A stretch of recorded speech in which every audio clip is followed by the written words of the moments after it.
Students, हम पिछले video में डिस्कस कर चुके हैं बेटा लेंस फॉर्मूला जो है वो क्या होता है, और हमने उसके साथ साथ मैग्नीफिकेशन के बारे में भी बात की थी। और उसके लास्ट में हमने पावर ऑफ ए लेंस को डिफाइन भी किया था कि what is the meaning of power of a lens.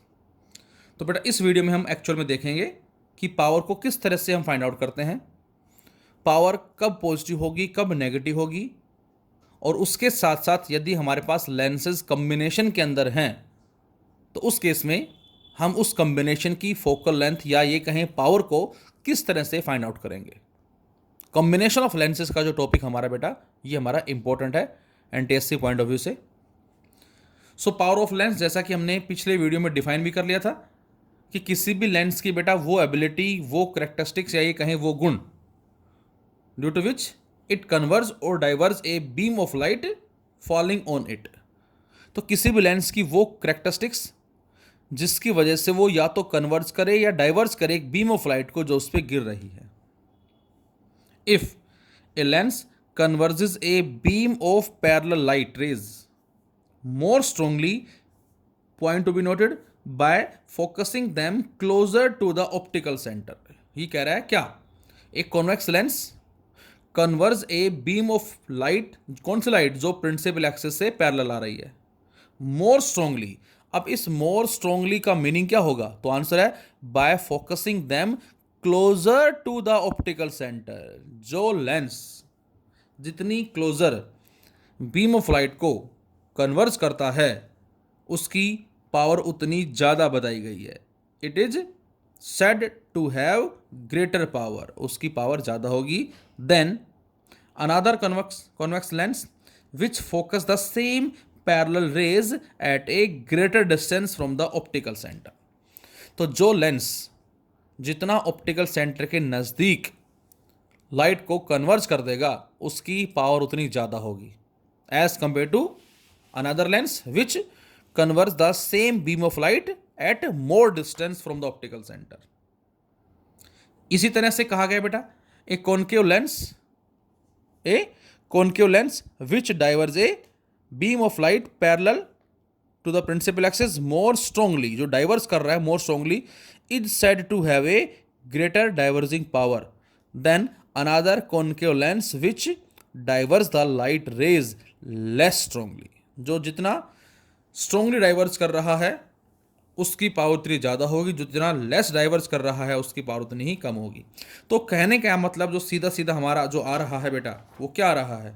Suppose मैं आपसे कहता हूँ ये हमारे पास दो लेंसेज हैं, एक लेंस ये और एक लेंस ये।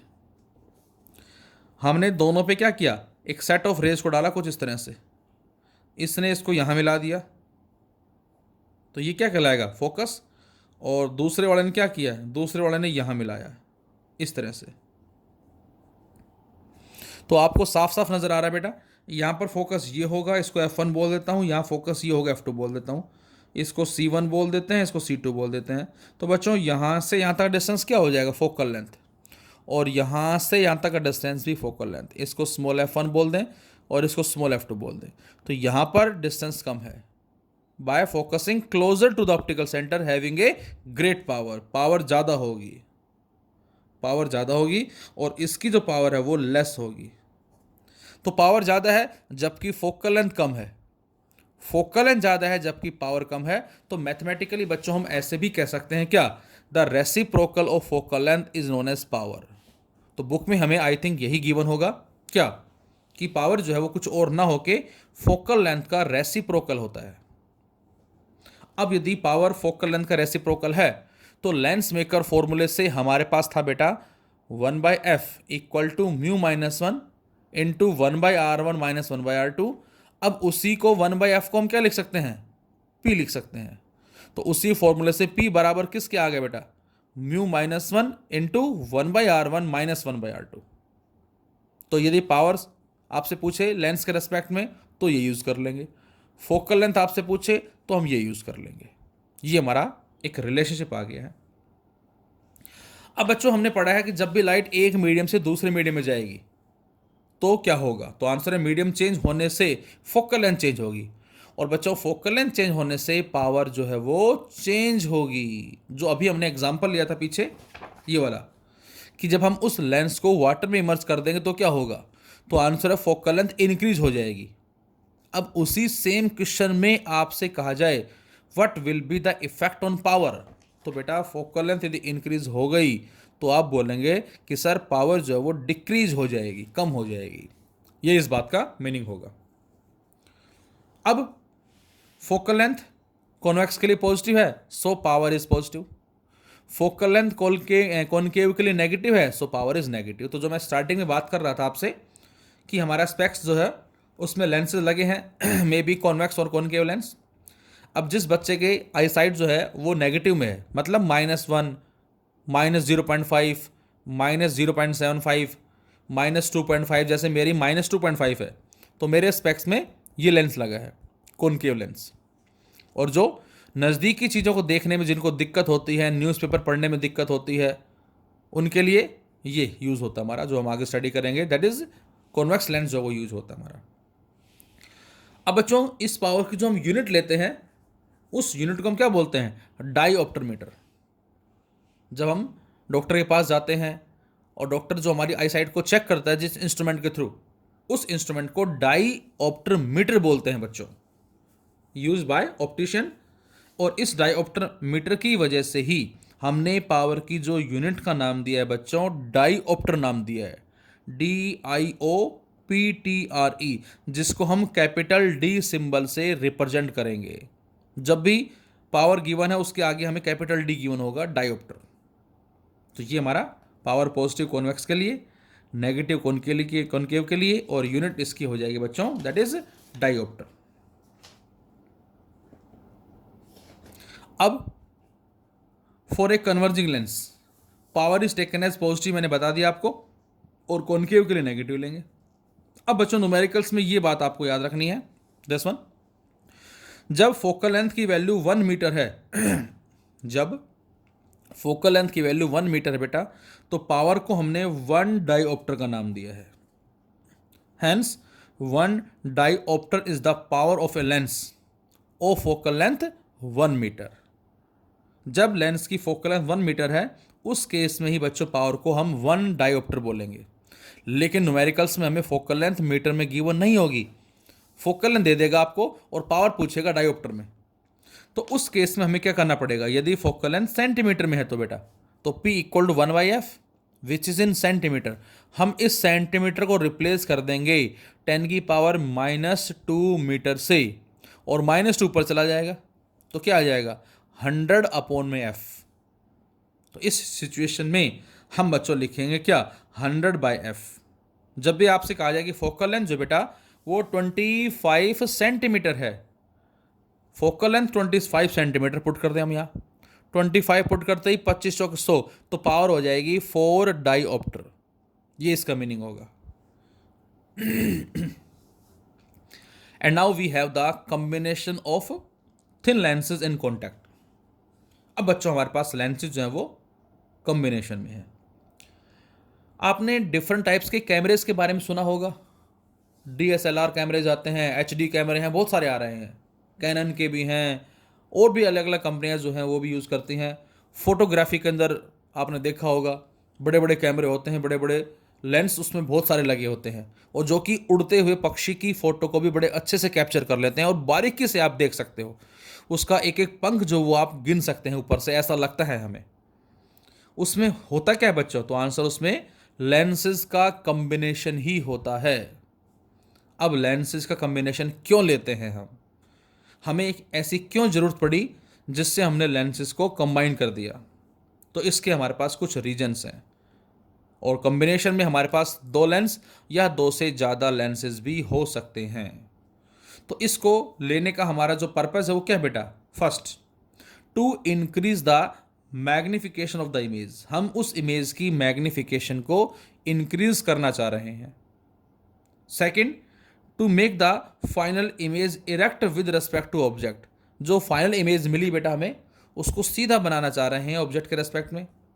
And third, reduce certain aberrations that is defects of image by the single lens, ये भी हम बात करेंगे आगे कि बच्चों जो सिंगल लेंस होता है बेटा, जो मैंने शायद कल बताया था आपको कि जो लेंस पे लाइट आ रही है वो एक सिंगल कलर की लाइट है, not a white light. White नहीं है वो, क्योंकि वाइट लाइट में 7 कलर होते हैं, और जब वाइट लाइट को हम लेंस पे डालते हैं तो फोकस एक नहीं होता, बहुत सारे फोकस बन जाते हैं।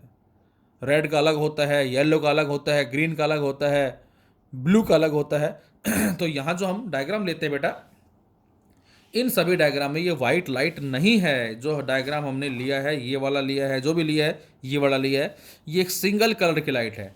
अब सिंगल कलर की लाइट का मतलब जो कि ग्रीन हो सकती है, रेड हो सकती है, लेकिन केवल एक कलर लेना है हमें। तो इन लेंसेज में कुछ डिफेक्ट्स होते हैं, कमियां होती हैं, जिनको chromatic as well as spherical defects का नाम दिया, एब्रेशंस का नाम दिया है, जो हम आगे स्टडी करेंगे फिलहाल। तो अब हमें देखना है कि फोकल लेंथ जो होगी बेटा इस कॉम्बिनेशन में वो क्या होगी। ध्यान से देखेंगे सभी, थोड़ा सा अटपटा ज़रूर है ये।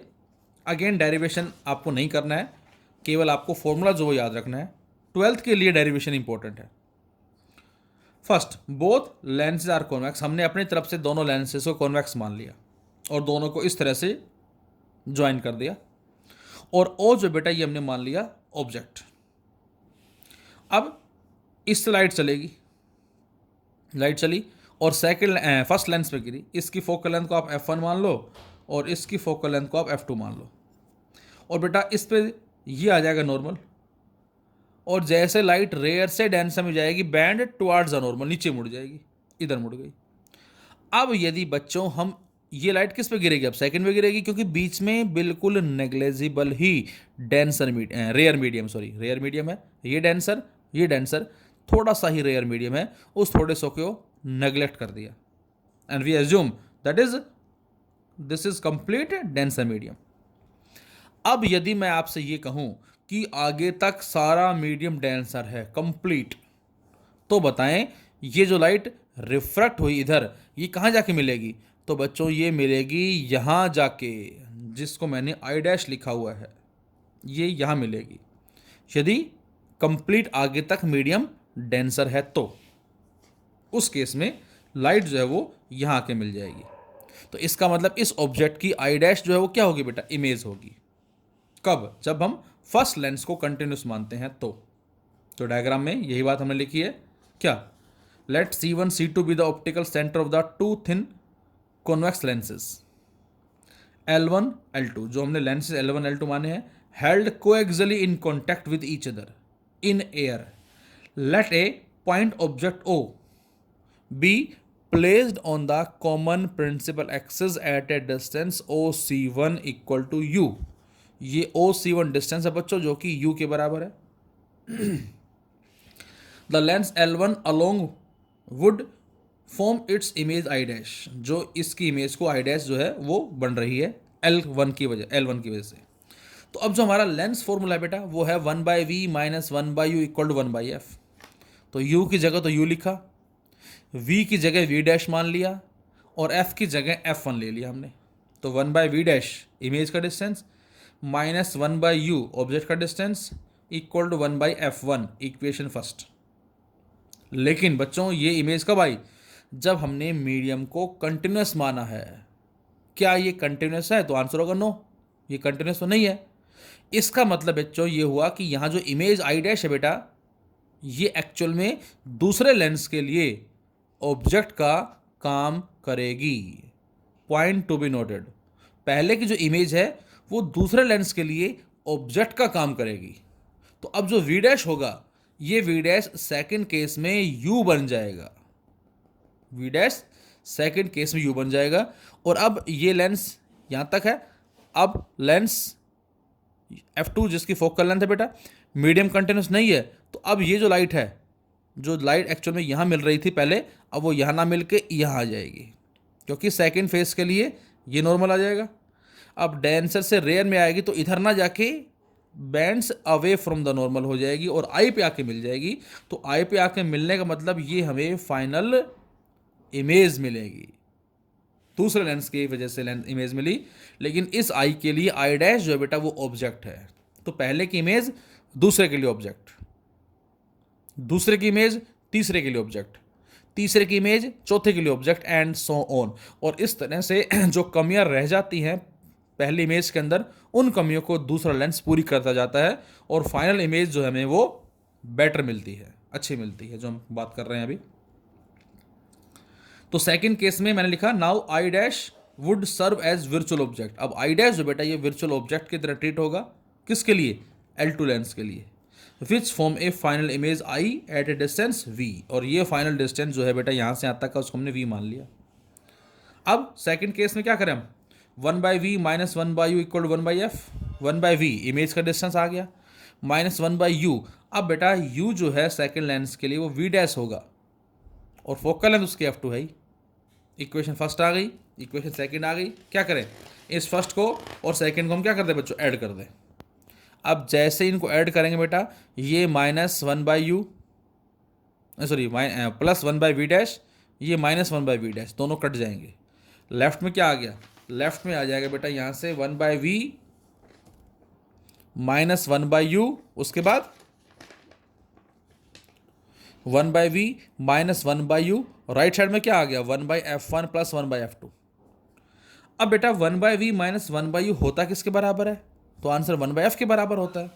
तो हमने इस 1/v माइनस 1/u को 1/F से रिप्लेस कर दिया। तो अब यहाँ से जो रिजल्ट आया वो आ गया बेटा 1/f equal to 1/f1 plus 1/f2, और we can say f equal to f1 f2 upon f1 plus f2। ये हमारे पास आ जाएगा क्या? दैट इज कॉम्बिनेशन की फोकल लेंथ।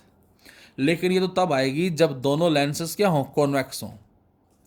यदि मैं आपसे कहूं कि पहला लेंस कॉन्वेक्स है, दूसरा कॉनकेव है, तो बेटा पहले की फोकल लेंथ पॉजिटिव, दूसरे की फोकल लेंथ नेगेटिव, तो हम लिखेंगे 1/f1 माइनस 1/f2। और यदि इसको हम सोल्व करें तो सोल्व करने से एलसीएम लें हम बेटा, तो f की वैल्यू आ जाएगी f1 f2 upon f2 minus f1। LCM ले लिया, सोल्व कर लिया, ये आंसर आ गया। अब जरा ध्यान से देखें, यदि मैं आपसे कहता हूं बच्चों f1 f2 दोनों बराबर हैं, यदि दोनों बराबर हैं तो ये क्या आ जाएगा? 0। f1 f2 अपॉन 0 और समथिंग अपॉन 0 क्या बन जाएगा बेटा? इन्फिनिटी। इसका मतलब the combination would behave like a plane glass plate. ये भी हमें एग्जाम में मिलते हैं बच्चों। आपसे कहा जाए क्या कि एक कॉनकेव लेंस है और एक कॉन्वेक्स लेंस है, दोनों कॉम्बिनेशन में हैं और दोनों की फोकल लेंथ बराबर है, तो बताओ कॉम्बिनेशन किसकी तरह बिहेव करेगा? तो आंसर है कि इस कॉम्बिनेशन की फोकल लेंथ इन्फिनिटी होगी। और इन्फिनिटी किसकी होती है? एक प्लेन ग्लास प्लेट की होती है, सीधी निकल जाती है लाइटें, उसका कोई फोकस होता ही नहीं। तो इसका मतलब कॉम्बिनेशन एक प्लेन ग्लास प्लेट की तरह बिहेव करेगा। But if f1 is greater than f2, f1 पहला जो लेंस है जो कि कॉन्वेक्स है, उसकी फोकल लेंथ दूसरे वाले लेंस से ज़्यादा है, f2 से ज़्यादा है, तो यहाँ कम में से ज़्यादा को माइनस करेंगे बच्चों, नेगेटिव आएगा। तो इसका मतलब क्या हुआ? The combination behave as a concave lens. Combination जो बच्चों वो कॉनकेव लेंस की तरह बिहेव करेगा। क्यों बिहेव करेगा? क्योंकि उस कॉम्बिनेशन की जो नेट फोकल लेंथ है वो नेगेटिव आ गई। और उल्टा कर दें, f2 is greater than f1 कर दें बच्चों, तो उस केस में ये ज़्यादा ये कम, और जब ज़्यादा में से कम जाएगा पॉजिटिव, तो उस केस में कॉम्बिनेशन की फोकल लेंथ बच्चों पॉजिटिव आएगी। और कॉम्बिनेशन की फोकल लेंथ पॉजिटिव है, इसका मतलब क्या है बेटा? इसका मतलब है कि वो कॉम्बिनेशन एक कन्वर्जिंग लेंस की तरह बिहेव कर रहा है, कॉन्वेक्स लेंस की तरह बिहेव कर रहा है, ये इसका मतलब है। इन जनरल हम क्या लिख सकते हैं? 1/f 1/f1 plus 1/f2 plus 1/f3 and so on. 1/f1 p1, 1/f2 p2, 1/f3 p3। So 1/f1 1/f2 1/f3 को हम p1 p2 p3 लिख सकते हैं। तो ये आ जाएगी कॉम्बिनेशन की power. This is the formula for combination power. ये भी आपको याद रखना है। और यदि मैं कहूँ मैग्निफिकेशन के बारे में क्या कहेंगे आप? तो मैग्निफिकेशन के बारे में आप लोग क्या कहेंगे? ध्यान से देखें, m1 पहले लेंस से जो इमेज मिली उसके रेस्पेक्ट में मैग्निफिकेशन होगी h1/ho। h1 इमेज हमने मान ली, ho ऑब्जेक्ट मान लिया। अब जो h1 इमेज आई पहले लेंस से, वो दूसरे लेंस के लिए क्या करेगी बच्चों? ऑब्जेक्ट का काम करेगी। तो सेकंड के लिए m2 जो लिखेंगे वो लिखेंगे h2/h1। h2 सेकंड की इमेज, H1 उस सेकंड के लिए ऑब्जेक्ट, वो होगा कौन, पहले की इमेज होगा। H2 दूसरे की इमेज है, अब H2 तीसरे के लिए क्या होगा, ऑब्जेक्ट। तो M3 बोल दें इसको हम, इसको मैं बोल देता हूँ M3 बोल देते हैं सपोज हम। मैं कहता हूँ M3 की वैल्यू क्या होगी, तो आप बताएंगे H3 अपॉन में H2। M4 की वैल्यू क्या होगी, H4 अपॉन H3। M5 की वैल्यू क्या होगी, H5 upon H4 and so on. और यदि इन सभी को मल्टीप्लाई कर दें बच्चों हम, तो क्या होगा, सभी को मल्टीप्लाई कर दें, ये ऊपर H1 है, ये नीचे H1 कट जाएगा, ये ऊपर H2, ये नीचे H2 कट जाएगा एंड सो ऑन। और लास्ट में हमें आंसर क्या मिलेगा बच्चों, लास्ट में हमें आंसर मिलेगा HN अपॉन में HO, ये मिलेगा लास्ट में answer. So we can write the magnification of this combination is M1 into में M2 इंटू में M3 इंटू में M4 and so on, multiply में आएगी। एक छोटा सा विशेष जो आपको याद रखना है, क्या, ये जो मैं बात की है, if the lenses of focal length f1 f2 are separated by a finite distance. ये तो हमने जो फॉर्मूला ड्रॉ किया बेटा, ये लेंसेज कॉम्बिनेशन का है कब, जब दोनों आपस में अटैच हैं, कॉन्टैक्ट के अंदर है। लेकिन कई बार पॉसिबिलिटी ऐसी भी आ जाती है जिसकी वजह से क्वेश्चन में हमें गिवन होता है कि उन लेंसेज के बीच में एक सेपरेशन भी है, जिसको हम स्मॉल d से रिप्रेजेंट करते हैं बच्चों। So if the lenses of focal length f1 f2 are separated by a finite distance small d, तो उस केस में बच्चों हम यूज करते हैं 1/f equal to 1/f1 plus 1/f2 minus d upon में f1 f2। ये हमारा डेरिवेशन के बिहाफ पे रिजल्ट आता है।